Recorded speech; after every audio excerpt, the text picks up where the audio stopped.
मोदी सरकार के पास अब नई आइडिया खत्म हो गई है।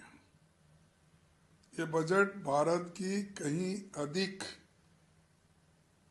आर्थिक, सामाजिक और राजनीतिक चुनौतियों के लिए एक सवाल होके बैठा है और खास करके ये बजट गरीब तबके के लिए इसमें कुछ नहीं है।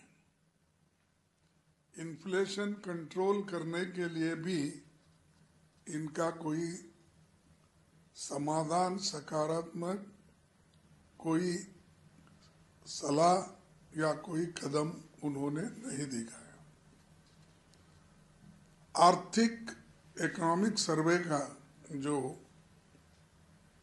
ये दिखाता है कि व्यापार में अनिश्चितता भारत के लिए एक प्रमुख चुनौती बताता है, लेकिन बजट मुश्किल से इस समस्या को स्वीकार करता है।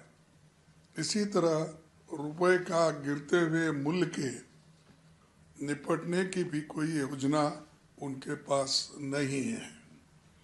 भारतीय अर्थव्यवस्था का मूल संकट ठहरी हुई वेतन, कमजोर उपभोक्ता मांग और निजी निवेश में सुस्ती, लेकिन बजट में उपभोक्ता मांग के फिर से गति देने का कोई विचार नहीं दिखता। घरेलू बचत में कमी और व्यक्तिगत कर्ज के बढ़ते बोझ पर भी ध्यान नहीं दिया गया है।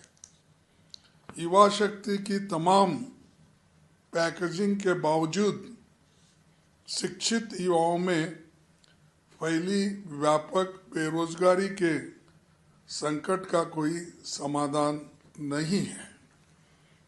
वित्त आयोग का सिफारिश का अभी और अध्ययन करना होगा, लेकिन वे गंभीर वित्तीय दबाव में चल रही राज्य सरकारों को कोई राहत देती नहीं दिख रही है।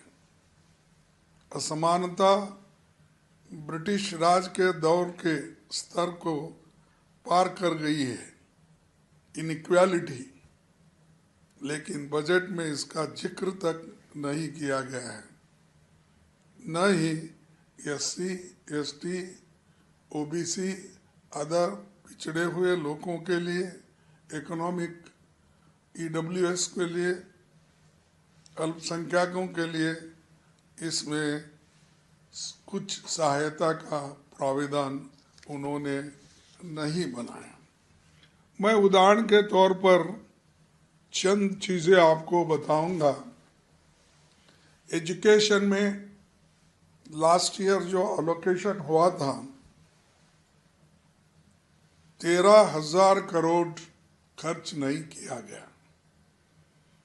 सोशल जस्टिस जो हमेशा शेड्यूल कास्ट, शेड्यूल ट्राइब और दबे हुए लोगों की मदद करता है, उसमें 2,242 करोड़ खर्च नहीं हुए। ट्राइबल अफेयर्स में 4,101 करोड़ खर्च नहीं हुए।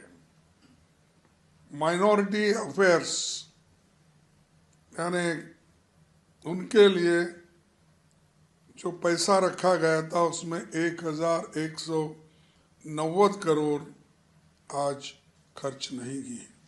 इतना पैसा उन्होंने खर्च नहीं किया और वो ये कहते हैं कि हम सबकी भलाई कर रहे हैं। क्या है उनका स्लोगन है ना,